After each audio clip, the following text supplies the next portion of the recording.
Et nous sommes avec Gérald Kierzieck, qui est médecin urgentiste et chroniqueur santé, à l'origine de la Tribune de l'Express. Un devoir de désobéissance éthique sans médecin contre le fichage des gilets jaunes. Bonjour Gérald Kierzieck. Bonjour. Que s'est-il passé exactement alors ? Ça a commencé le 13 avril, j'étais de garde un samedi où l'administration m'a demandé de remplir comme d'habitude un fichier qui s'appelle, c'est pas le dossier médical, on parle pas du tout de données médicales, on remplit tous les jours un dossier médical, des données sécu, mais là de remplir un fichier parallèle, de repérer les malades gilets jaunes dans le cadre des manifestations et de les rentrer dans ce fichier.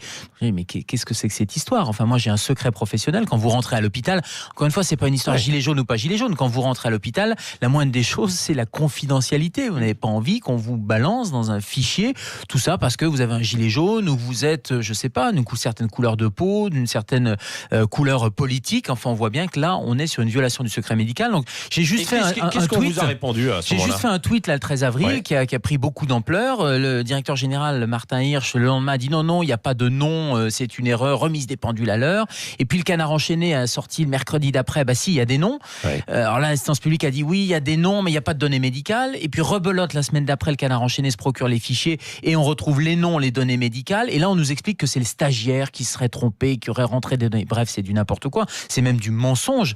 Nous, ce qu'on nous demande, c'est clairement l'administration nous demande de violer le secret médical. D'où cette tribune de devoir de désobéissance éthique pour nos malades. On n'a pas à révéler des informations d'identité qui permettraient d'identifier des malades qui sont venus à l'hôpital. Vous devez venir en toute confidentialité et en toute confiance à l'hôpital. Oui, et là, du coup, il y a eu un appel général, alors c'est à la suite de votre tweet, comme vous l'avez dit, qui est fortement suivi avec beaucoup de personnalités, des médecins, évidemment, mais également des personnalités politiques et extérieures. Oui, mais médecins, c'est-à-dire que le point commun, le plus petit dénominateur commun de toutes ces personnalités, c'est d'être médecin. Voilà, dans notre code de déontologie, vous savez, on peut être pour ou contre les gilets jaunes, mais en tout cas, le serment d'Hippocrate reste le serment d'Hippocrate. Vous savez, ça fait des millénaires qu'on protège nos patients comme ça, avec ce secret professionnel qui est valable pour toute l'équipe. D'ailleurs, quand vous arrivez aux urgences, ça paraît inadmissible qu'on aille vous dénoncer parce que vous avez un gilet jaune ou parce que vous avez telle ou telle appartenance. Enfin, imaginez, la conséquence, c'est que des patients ne viendraient plus se faire soigner dans les hôpitaux. Donc ça, c'est un principe intangible et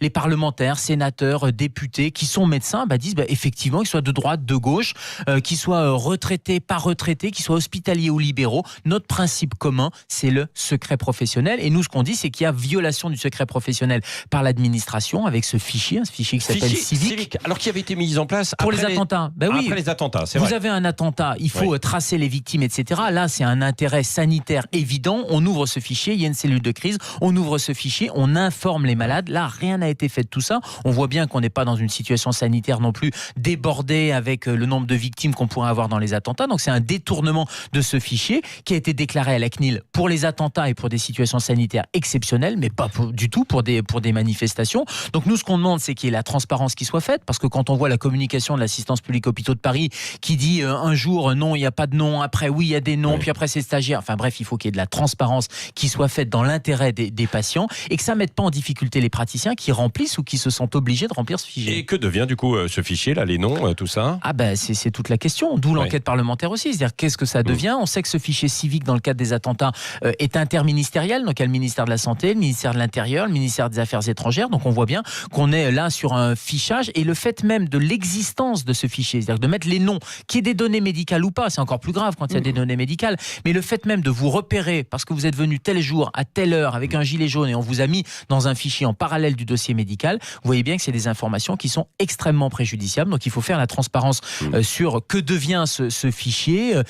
Nous, ce qu'on demande aussi, c'est qu'il soit arrêté, ce fichier, dans le cadre des violences urbaines. Ça n'a absolument pas un intérêt sanitaire et on voit bien que le détournement politique, par exemple, c'est la porte ouverte à toutes les dérives. Oui, un dernier mot, c'est assez incroyable, mais dans ce conflit des Gilets jaunes, l'hôpital a été au centre des sujets, si je puis dire, puisque il y a ce fichier, il y a eu la pitié salpêtrière il y a 10 jours, et puis des médecins aussi qui ont été les premiers, pour certains, dans les hôpitaux, à dénoncer une répression des violences assez forte avec l'utilisation des LBD. Et notamment le professeur Laurent Tinès, qui est professeur de neurochirurgie à Besançon, et qui a dénoncé ces violences par arme de guerre, et qui se bat, et il signe d'ailleurs ce devoir de désobéissance éthique, parce qu'encore une fois, nous sommes des médecins, nous sommes des soignants, et on ne demande pas quelle que soit la race, la nationalité, la couleur politique, on ne demande qu'une seule chose, c'est quelle est ta souffrance aux malades. Et je crois que c'est important de le rappeler, c'est un principe fondamental. Donc c'est un peu ce mouvement-là qui est de dire, nous sommes médecins avant tout, quelle que soit la couleur politique, les blessures, c'est insupportable pour nous. Le fichage, c'est insupportable pour nous.